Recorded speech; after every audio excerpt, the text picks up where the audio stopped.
thing we can all agree on is that we don't envy those people who had to serve on the committee.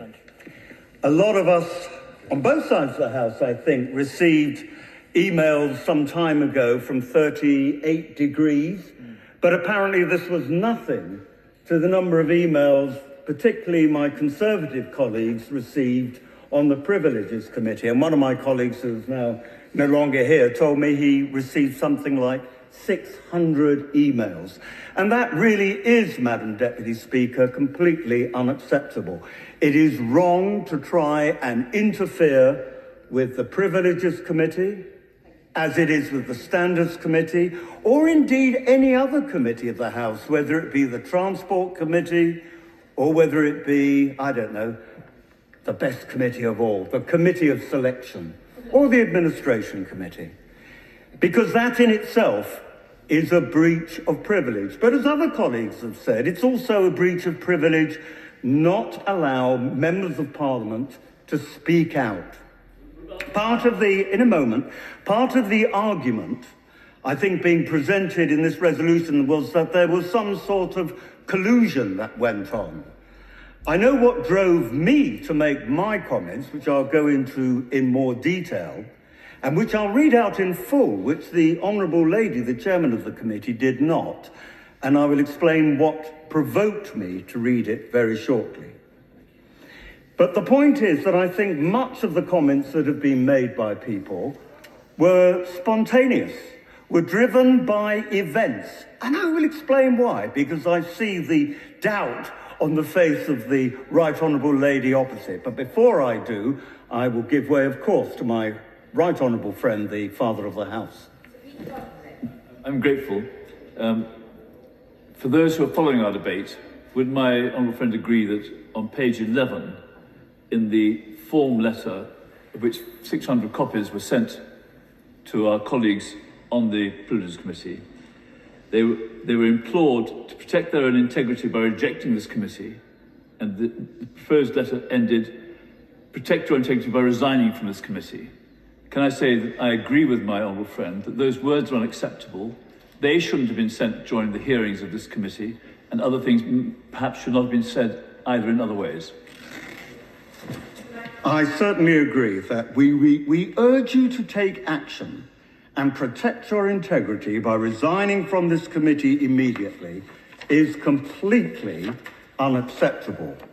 And incidentally, if I may say, if honourable members receive 600 identical emails, just like that, with hardly any change in the wording, I hope they ended up where I think many of our identical emails end up, and that is in the bin, because that's what it deserves.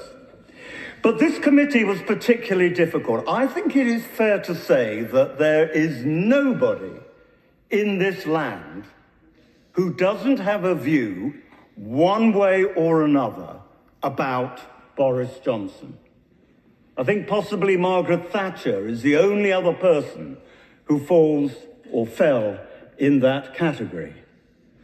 And it's perfectly human that whether you be a judge in the appeals or Supreme Court, or whether you sit in a quasi-judicial role, you're bound to have these views. But I totally accept that members of the committee will try hard and will often succeed in putting those views in the background while trying to make a fair and decent judgment.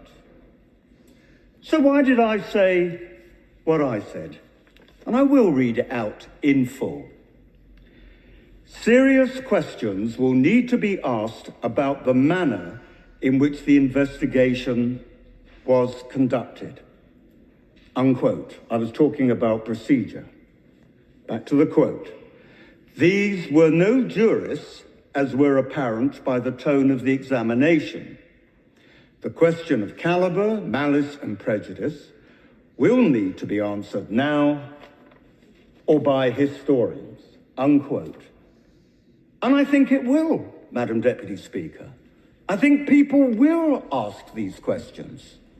And they might well exonerate the committee. they might well say there was no malice, was no prejudice, and the calibre was excellent. But I think it was fair to pose that question. But the next question one might ask is, why did I tweet that anyway at that time?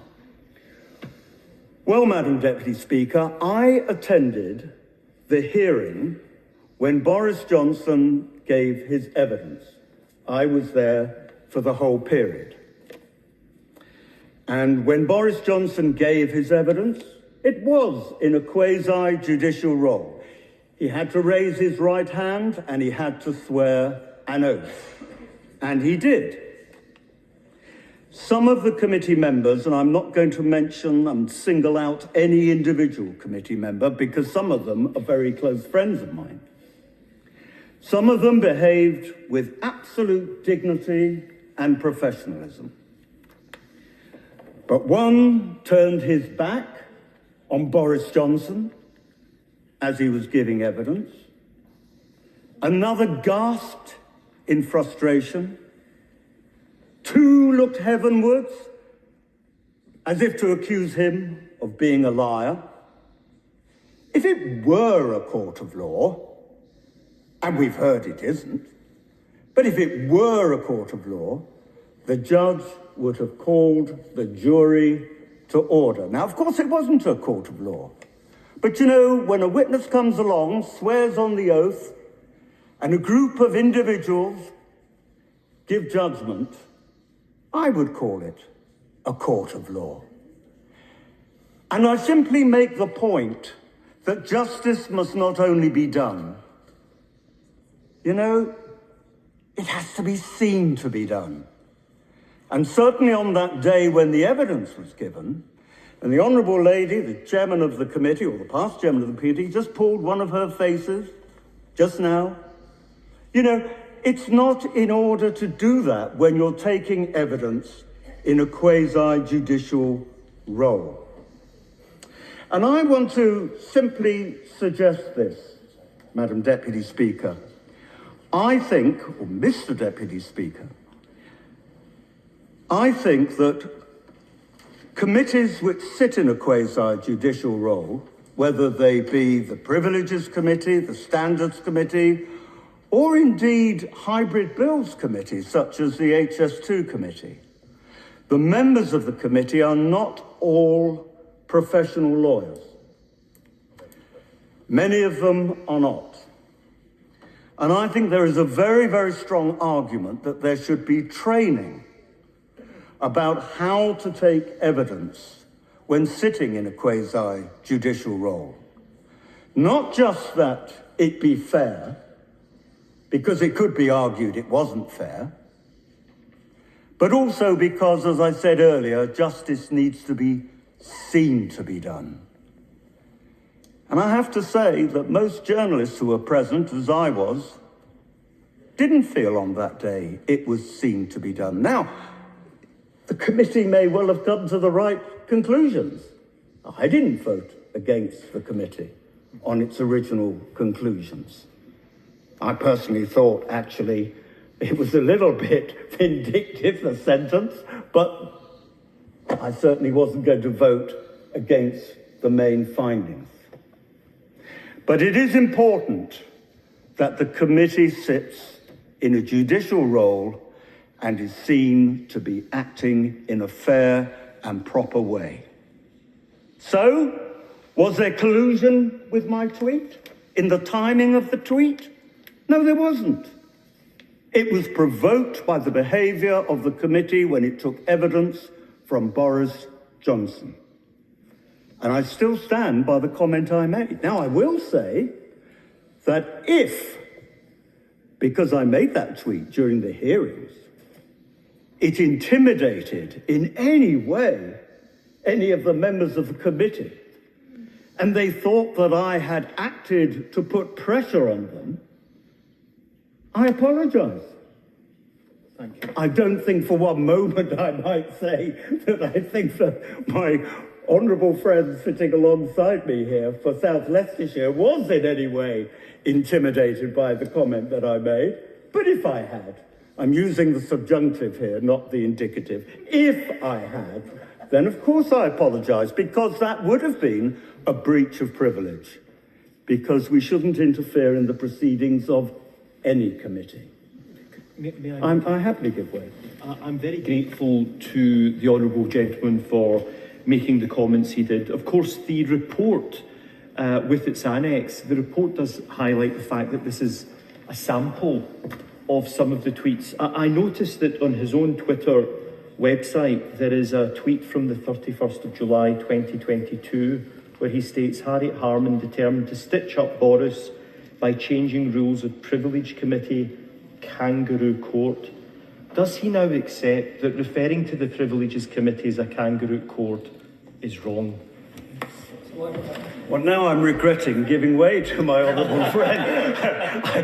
I don't remember that tweet, but the answer is actually yes, I do. Thank you. But what I would say then, given that opportunity that my honourable friend has now given me, that the Member of Parliament for Rhondda, at least Rhondda, I speak Welsh, Rhondda had the integrity, because of tweets he had made, to stand down. Now, of course, it's fair to say that the House of Commons did approve the Right Honourable Lady's appointment as chair of the committee. But I just wonder whether, on reflection, given the comments she had made publicly in advance, just as the member for Rhondda had done, whether she might have said, no, it's not appropriate for me to stand as well. Look, I think I've now spoken enough, Mr. Deputy Speaker. I believe that the committee attempts to behave with integrity. I think it does behave with integrity. Whether it behaved without having some sort of prejudice beforehand is a moot point. Whether it was able to ignore prejudice beforehand is an interesting question, and one, as I said, historians may well ask in the future. Laura Farris. Thank you.